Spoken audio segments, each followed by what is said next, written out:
একদম চলে আসো, কি রান্না হচ্ছে বুঝতেই পারছো নিশ্চয়ই। এতক্ষণে নিশ্চয়ই বুঝে গেছো। একদম ঠিক।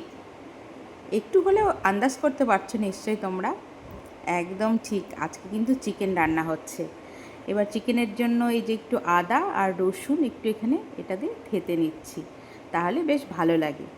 তো আমাদের যেদিন এখানে কোনো কিছু বাজার থাকে না, কোনো সবজি টবজি, সেই দিন কিন্তু নেহা আর আমি চিকেনই খেয়ে নিই।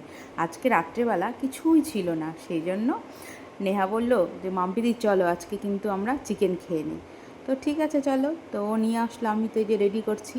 আর এখানে তো সব এই প্যাকেটের মশলাগুলো দিয়ে বেশিরভাগ করা হয়, যেহেতু এখানে এই বাটনা টাটনা করা খুব সমস্যা, সেই জন্য আমরা কিন্তু এই প্যাকেট দিয়েই করি। তোমরাও নিশ্চয়ই অনেকে করে থাকো। তো যাই হোক, এই যে কড়াই চেপে দিয়েছি, বলার সাথে সাথে আমাদের কিন্তু সব কিছু রেডি হয়ে গেল।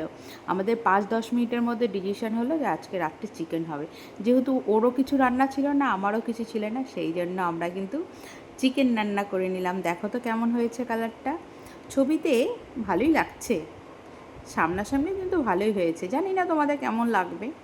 তো হঠাৎ করে প্ল্যানিং, সেই জন্যই চলো আমরা আজকে চিকেনই খেয়ে নিচ্ছি। কেমন লাগছে? খেতে ভালোই হয়েছে। আমার রান্না তো আবার নেহা খুব পছন্দ করে, তো ও সব কিছু রেডি করে দেয়, আর আমি কিন্তু রান্নাটা করি। তো দেখো কেমন হয়েছে। তো অলরেডি আমাদের রান্না কমপ্লিট হয়ে গেছে, দেখো তোমরা দেখতে পাচ্ছ। এখন কিন্তু আমরা খাবো।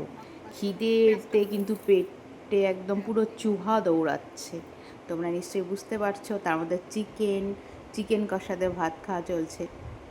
ওফ, জিভে জল চলে এসেছে, নিশ্চয়ই তোমাদেরও এসেছে।